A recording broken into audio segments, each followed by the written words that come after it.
province du Yuan, au sud-est de la Chine, sur les bords d'un lac tranquille, trois amis vivaient en paix.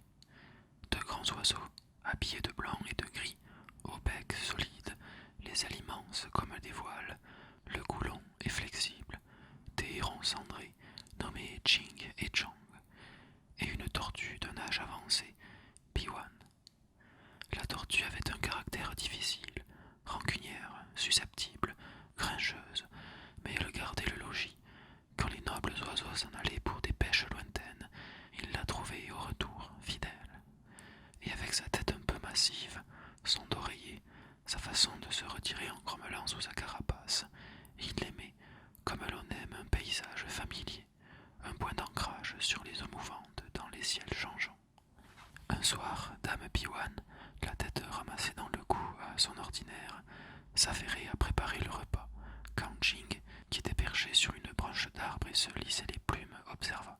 « J'ai l'impression que les eaux de notre lac de la tranquillité baissent de façon alarmante. »« Elles baissent tous les étés, grommela Piwan. »« Moins il y a d'eau et plus facile est la pêche, » dit Chang, et il riait avec insouciance. « Cric, cric. »« Fit Jin, en vérité je suis inquiet. » Dame Tortue haussa ses épaules massives, et Chang continua de se gratter délicieusement le creux des ailes, de son bec encore rose. Et la nuit, dans le ciel orange de Chine, tomba brusquement. Les trois amis s'endormirent dans un dernier flamboiement. L'été s'avançait. Pas une goutte de pluie. La sécheresse devint terrible. Le cours des rivières baissait. Les champs de coton, les rizières n'étaient plus irrigués. Le petit lac paisible découvrait ses fonds vaseux. Une période de famine s'annonçait. Un soir, les trois amis tinrent conseil. « Nous devons partir vers le nord, déclara Jing. Toute la région jusqu'à Canton est victime de la sécheresse. Il faut nous envoler loin d'ici dès demain. »« Allons voir des cieux nouveaux, dit Chang avec légèreté, et il rit. Cric-cric. Mais une voix coupante l'interrompit brutalement. « Et moi, s'exclamait Piwan indigné, comment vais-je partir? Je suis vieille, ma carapace est lourde et je n'ai pas d'aile comme vous. Songez-vous par hasard à m'abandonner? » Les deux hérons se regardèrent contrits. C'est vrai, se dirent-ils, nous ne pouvons laisser ici notre vieil ami, qui serait voué à une mort certaine. Mais comment l'emmener? Il faut trouver une solution, dit Jing. Et tous les trois, sous le ciel orange de Chine, partirent se coucher, l'esprit occupé par de sombres pensées. Le lendemain, dès l'aurore, ils tinrent conciliabule. Jing en équilibre sur sa patte droite, Chang sur la gauche, Dame Piwan les yeux courroucés et inquiets débordant de la collerette de sa carapace.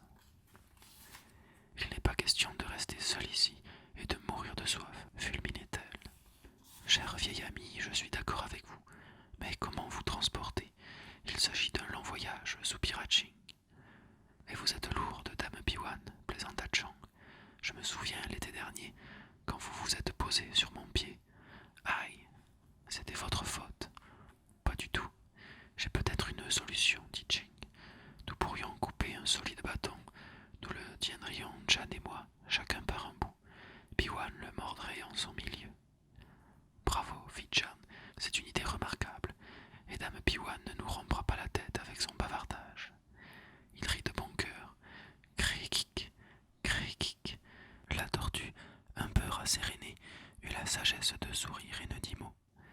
Dame Piwan, insista Jing, surtout n'ouvrez pas la bouche, nous volerons à haute altitude, et malgré votre carapace, si vous tombiez, vous vous briseriez les reins. La tortue acquiesça d'un hochement de tête. 1 heure plus tard, les trois amis s'envolaient. Le décollage fut un peu ardu. Les deux hérons n'étaient pas habitués à cette surcharge insolite, mais bientôt ils adoptèrent un rythme régulier, déployant à l'unisson leurs ailes puissantes. Sous eux défilait une campagne désolée. Des champs de coton dévastés, des rizières abandonnées, çà et là des carcasses d'animaux. Vers midi, à mesure qu'ils progressaient vers le nord, le paysage devint plus vert, plus riant.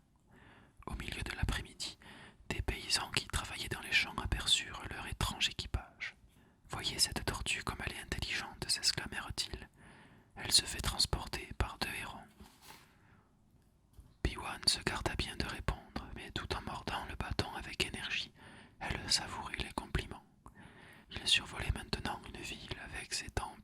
ses jardins, ses pagodes aux toits d'or, et les propos flatteurs qui montaient vers elle, enivraient Dame Biwan comme un encens. Est-ce la reine des tortues? Vous avez remarqué ce brillant équipage? Quelle façon intelligente de voyager! Les deux hérons poursuivaient leur vol régulier, mais la fatigue commençait d'engourdir leurs ailes. Ils avaient hâte de trouver une rivière, un lac paisible près duquel se poser. Comme ils passaient au-dessus d'une prairie, des petits bergers les montrèrent du doigt. Dame Biwan, qui ne se lassait pas des compliments, tendit l'oreille. Regardez ces deux hérons, disait un jeune garçon. Ils emmènent cette balourde de tortues, sans doute pour agrémenter leur repas du soir. Comme ils sont intelligents. Stupide berger, vous n'y comprenez rien, voulut s'écrier Biwan. Mais à peine avait-elle ouvert la bouche qu'elle lâchait le bâton et s'écrasait sur le sol. La carapace éclatait. Les deux hérons descendirent en vol plané. Ils arrachèrent une plume grise et une plume blanche de leur aile en signe de deuil. Ils tournèrent un instant au-dessus de leur pauvre ami et disparurent bientôt dans le lointain.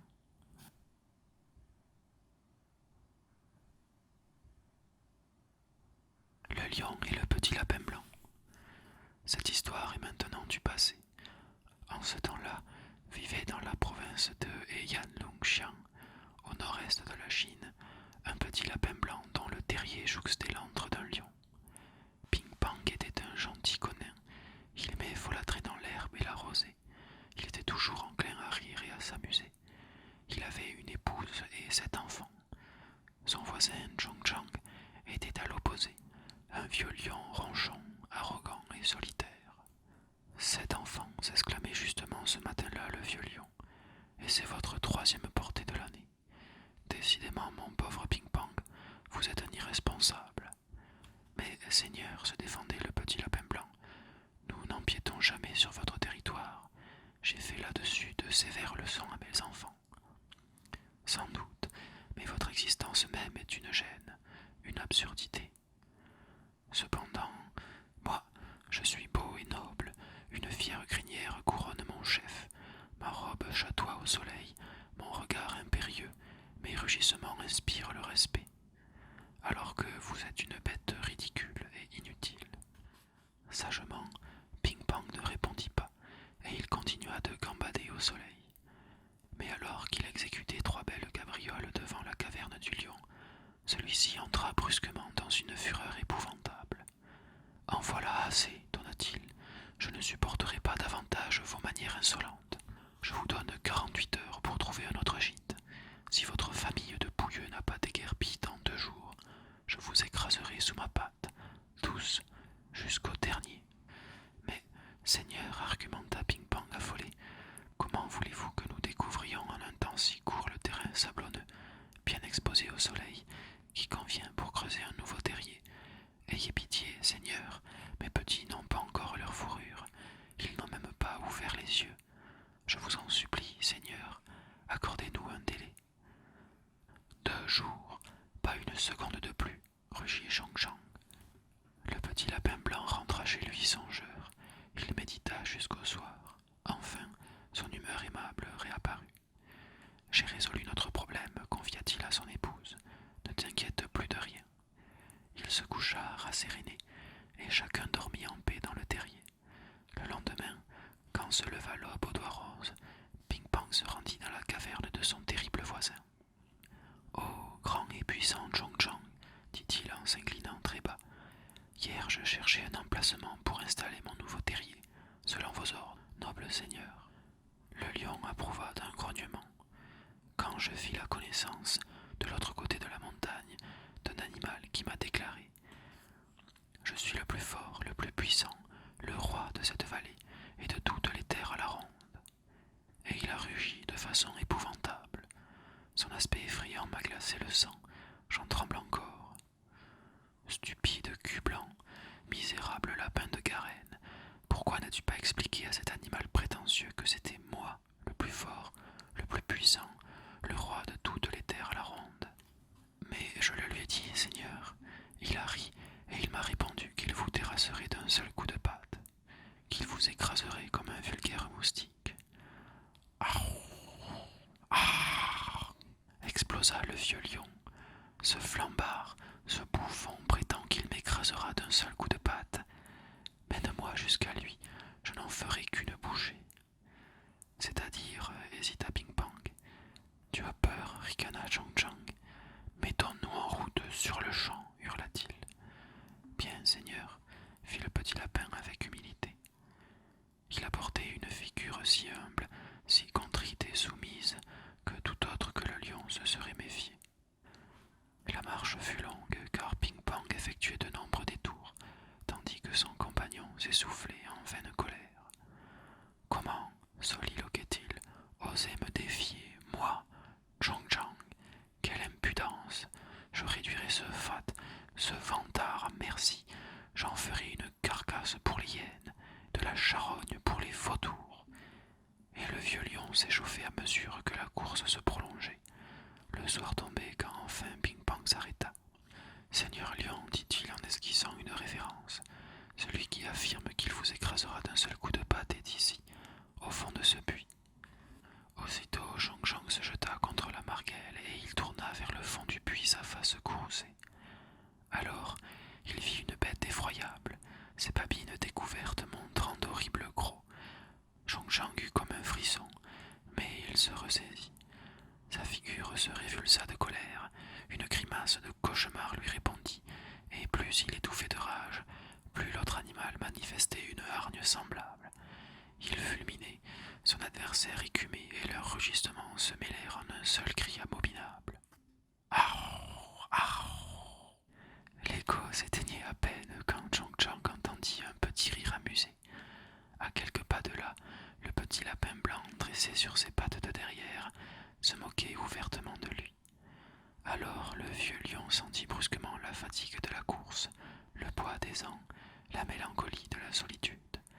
Il comprit qu'il s'était emporté contre sa propre image, son reflet dans l'eau du puits. Il eut honte, il décida de ne plus revenir dans sa tanière et de finir ses jours de l'autre côté de la montagne. Ping Pong, lissant ses moustaches, rentra paisiblement